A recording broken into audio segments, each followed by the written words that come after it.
Halo rekan-rekan pembelajar hukum, selamat datang di sesi paparan materi kita kali ini. Senang banget rasanya bisa nemenin kalian membedah mata kuliah ilmu negara. Hari ini kita bakal mengupas tuntas salah satu fondasi yang paling esensial dalam studi hukum publik, yaitu ngebahas dan menganalisis hubungan antara ilmu negara dengan hukum tata negara, atau yang biasa kita sebut HTN. Buat kalian para calon sarjana hukum, ini adalah pijakan awal yang absolut untuk paham gimana sih sebuah negara itu dibangun dan dijalankan. Nah, sebagai informasi, materi presentasi yang berbobot ini disusun langsung oleh tim penyusun materi studi tentang ilmu hukum, jadi kalian nggak perlu khawatir. Kita berada di jalur akademik yang tepat, dengan referensi yang udah dirancang khusus buat mastiin pemahaman kalian benar-benar komprehensif dan sesuai standar kurikulum pendidikan tinggi hukum. Ini dia agenda explainer kita hari ini.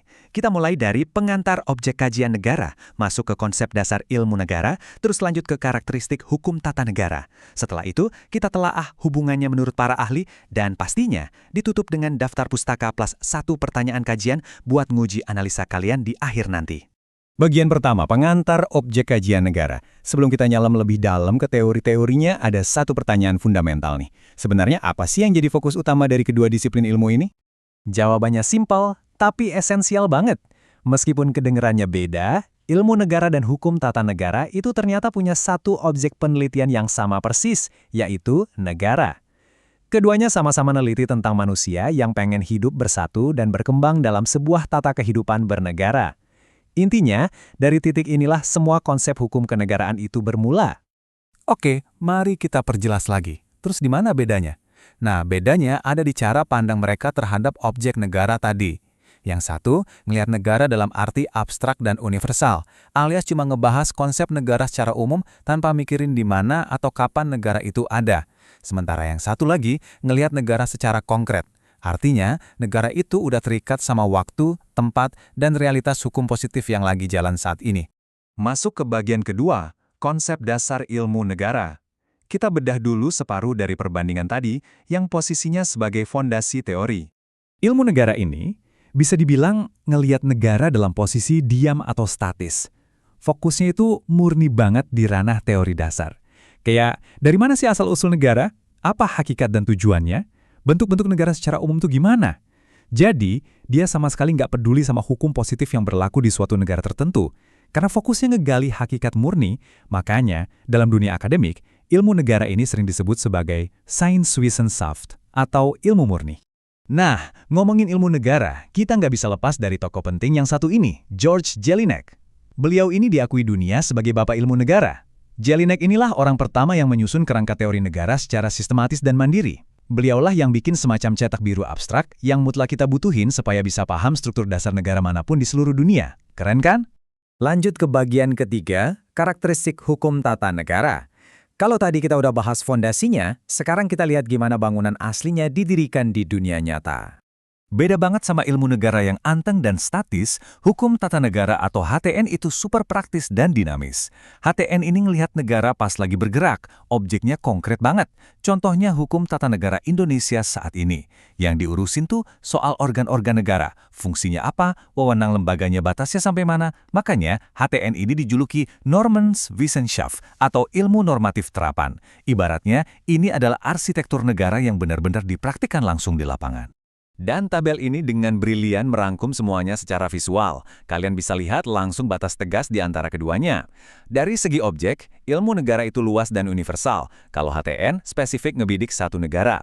Dari sifatnya, ilmu negara nyediain teori abstrak, sementara HTN itu eksekusi praktis. Jadi jelas ya, ilmu negara itu ngasih landasan teoritis, sedangkan HTN mempelajari sistem pemerintahan negara tertentu secara praktis. Bagian keempat, hubungan menurut para ahli. Sekarang mari kita dengerin langsung, gimana sih para sarjana hukum otoritatif mengkaji hubungan erat kedua ilmu ini. Sarjana hukum terkemuka kita, Mohkus Nardi dan Harmaili Ibrahim, nekenin satu realitas akademis yang udah nggak bisa ditawar. Kata mereka, ilmu negara itu adalah ilmu pengantar prasyarat. Logikanya gini, kalian tuh nggak akan mungkin bisa nerapin apalagi merancang hukum tata negara di dunia nyata kalau fondasi teori dasar dari ilmu negaranya aja belum dikuasain.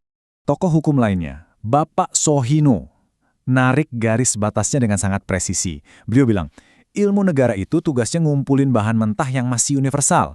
Nah, bahan-bahan teoretis inilah yang nantinya bakal disuplai dan dikelola oleh hukum tata negara buat diikat dalam wujud aturan-aturan hukum positif yang nyata dan mengikat di suatu negara. Jadi kalau disederhanakan, kita bisa ngelihat alur ini kayak sebuah proses dari hulu ke hilir. Di langkah 1, kita punya penyediaan pure science alias teori dasar melalui ilmu negara. Lalu masuk ke langkah 2, teori-teori itu dikonkretisasi, diterjemahkan jadi sistem pemerintahan beneran sebagai applied science lewat hukum tata negara. Hubungan keduanya tuh saling melengkapi, nggak bisa dipisahkan. Bagian kelima, daftar pustaka referensi akademik.